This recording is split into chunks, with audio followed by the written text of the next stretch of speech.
Hello, my name is Mark Helm, and I'm the author of Creating Wealth Through Self-Storage, and I'm the creator of the Self-Storage Quick Start Academy. And I support people who are getting in the self-storage business, and I support people who want to grow their self-storage business, strategically do so in a way that creates true wealth and a fulfilling career. And we have a lot of free material and paid courses that can support you in growing or getting in this fantastic business of self-storage. Go to creatingwealththroughselfstorage.com or thequickstartacademy.com. It appears, at least to me, that the race to the top of the prices, in other words, what self-storage facilities are selling for, it seems like it's hit its peak. Now, that doesn't mean it's come down, and that doesn't mean the cap rates have gotten higher. It just means I don't see the pricing getting much higher. It seems to have leveled off at its top. And it is still a seller's market. And in a seller's market, if you want to purchase self-storage today, what's critical, absolutely critical, is your ability to analyze it so you know exactly what you can pay. Yes, with it being a seller's market, yeah, we're buying a lot less property than we want to, but we're still able to find deals that work for us and purchase them and get in this business. And you can too. The key is trusting in and having confidence in the numbers that you create as you analyze the opportunity. And I have a lot of blogs scattered throughout on creating wealth through selfstorage.com that talk about how to analyze. I have a lot of detail in the paid courses on how to analyze, and the second video in the 3-video series talks about it. But I realize I have not put together a series that goes step by step on how to analyze a self-storage facility, and that's what I want to do right now. This is the first of a series of 4 episodes that's going to go into detail on how to analyze and value self-storage in today's market. For example, we just had a facility we purchased a few years ago and expanded.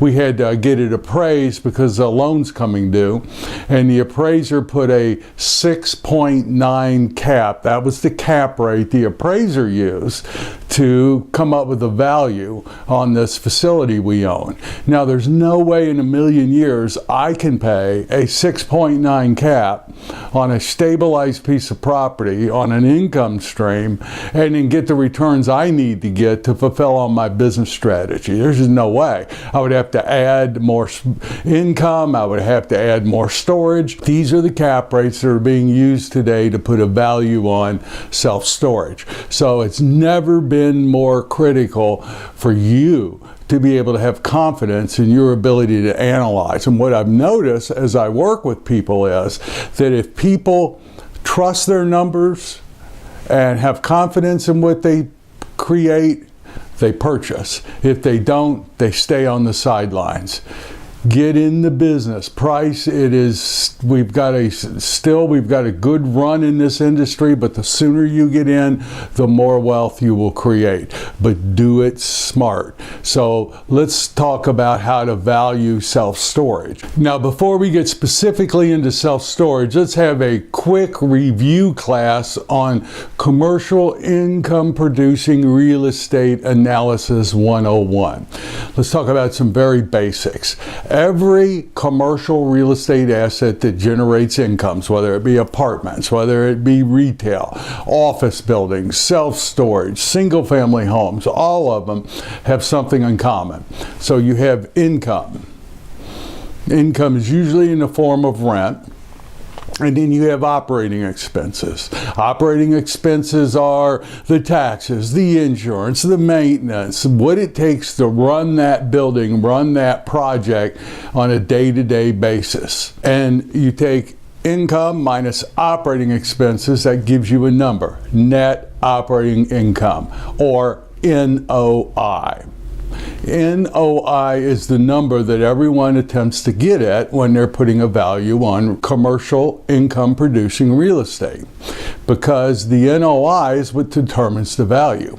In other words, that net operating income, what a ready, willing, and able buyer will pay for that net operating income, that's the value of that commercial real estate right there. It's what a ready, willing, and buyer will pay for that income stream. So let's take an example. Let's take two pieces of real estate. One is a triple net lease. In other words, let's say it's a Walgreens. It is a Walgreens, publicly traded company, tenant in a building. The Walgreens, the tenant, pays taxes in, insurance in, and operating expenses, net, net, net. So let's say, and it would be way more than this, but let's just say that the income stream on that piece of real estate is $100,000, the net income stream. So in other words, for the landlord, the owner, it would look like income $100,000, operating expenses $0 because the tenant pays for it, NOI $100,000. Now, $100,000 net operating income. Now let's take another piece of real estate. Let's take a low income tax credit apartment house. Lots of units, heavy management, heavy collections. Let's say it produces $200,000 income, $100,000 operating expenses, $100,000 net operating income. So you have the Walgreens with a $100,000 NOI, and you've got the apartment building with $100,000 NOI. Same income stream, two different projects. What a ready, willing, and able buyer will pay for the Walgreens, all they got to do is walk to their mailbox. All they do is put the check in the bank. It's probably deposited directly anyway. There's no calories burned on this Walgreens. The return a ready, willing, and able buyer is expecting from that $100,000 is going to be a much lower return than the return on the apartment complex. Heavy maintenance, lots of calories being burned. You're on the project every day working it. You're going to demand a higher return. So for today's analysis, let's just say that the return on that $100,000 that the Walgreens investor expects is a 7% return. And on the apartment complex, let's say it's a 12% return. He would want a much higher, or she would want a much higher return on the apartment complex. So what would each be willing to pay for that $100,000 income stream? So if you were buying the Walgreens and wanted a 7% return, or in other words, a 7% capitalization rate, cap rate on that $100,000, you would be willing to pay $1,428,751. If you take the $100,000 and divide it by 0.07, the 7% cap rate, that tells you what you can pay. If you divide $100,000 by 0.07, you get $1,428,751. Now, let's take that same $100,000 and divide it by 0.12, the return that the apartment owner demands and what he can pay to get that 12% return. If you take $100,000 divided by 0.13, that comes up $833,333. That's what that $100,000, that's the value of that $100,000 cash flow at a 12 cap, as opposed to the over 1.4 million on the same $100,000 at a 7 cap. That's how you value real estate. That's how you value income producing commercial real estate, right there. Below the net operating income line for a commercial real estate investor, that's where all the action is. Let's take the Walgreens, for example. So below the net operating income line is debt service or loan payments. So, and it's important, every business has its own language. One of the languages that we're talking about in the commercial income producing real estate businesses: debt service, loan payment, capitalization rate, the rate on the net operating income that a ready, willing, and able buyer will pay. So begin to learn the language of this industry. But below the NOI, below the net income, if there's a loan, that's where that goes. And if there's capital improvements. Now, what are capital improvements? Capital improvements typically are expenses that building owners have that are depreciated over a longer period of time and generally improve or fix the building, as opposed to operating expenses which run the building. So a new roof is a capital improvement. A new furnace is a capital improvement.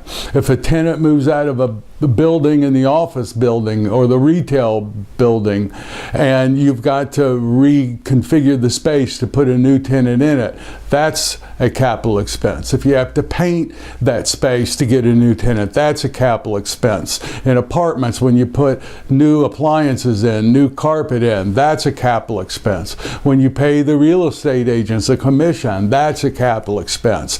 The real action, or in other words, what really determines the profitability of that commercial real estate is what happens below the net operating income line. If you take the Walgreens at $1.4 million, the tenant pays everything. If the building burned down, the tenant would build it back up.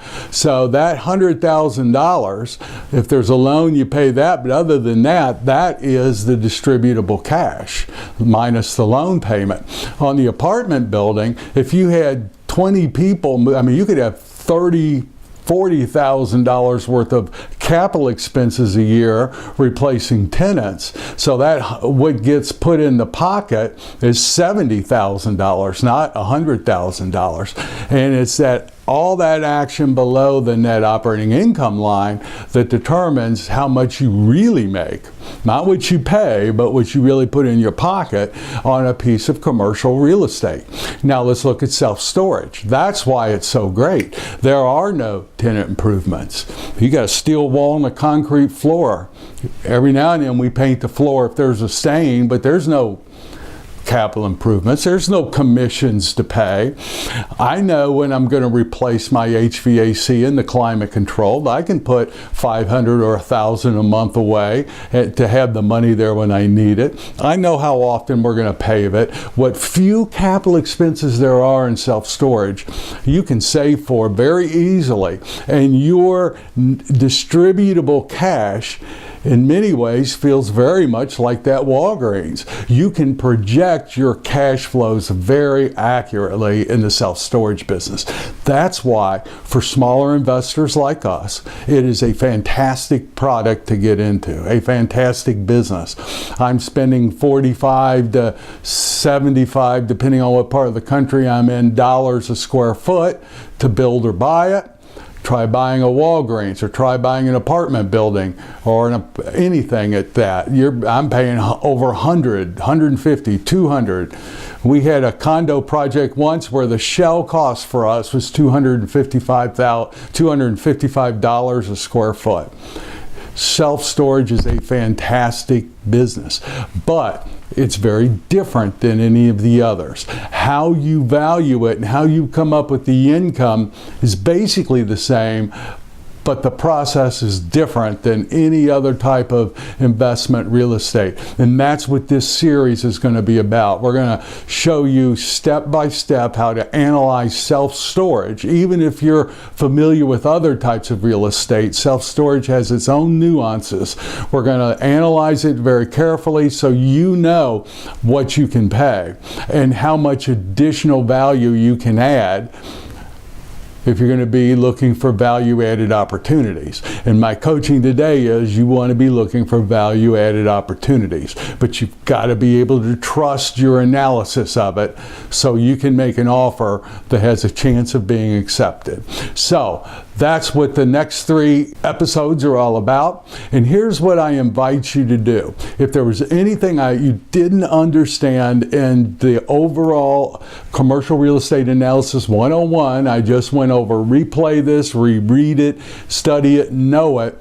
Come to the next episode knowing what we just covered, and bring to the next episode a real self-storage opportunity. You know, you may buy it, you may not buy it. I don't care, but the work we're going to do together will occur very differently to you if you're really doing it as opposed to listening about how to do it. So my invitation is bring something here. That could be buying a existing self-storage facility, expansion self-storage facility, a conversion, or even building from ground up. It doesn't matter. Bring something to next week's episode that you can start using in the analysis work that we're going to do. And if you do the work. There are so many people who literally make a career out of studying and analyzing this business and learning about it. Don't be one of those people on the sidelines. Get in the business. Get in the business. In many ways, some of the people I see are like they buy the gym membership and it gives them a sense of satisfaction. They never go to the gym, but they feel like they've taken action by buying the gym membership. Don't be that person. Get off the sidelines, get in the game, come to next week with an opportunity to analyze, and we'll do it together.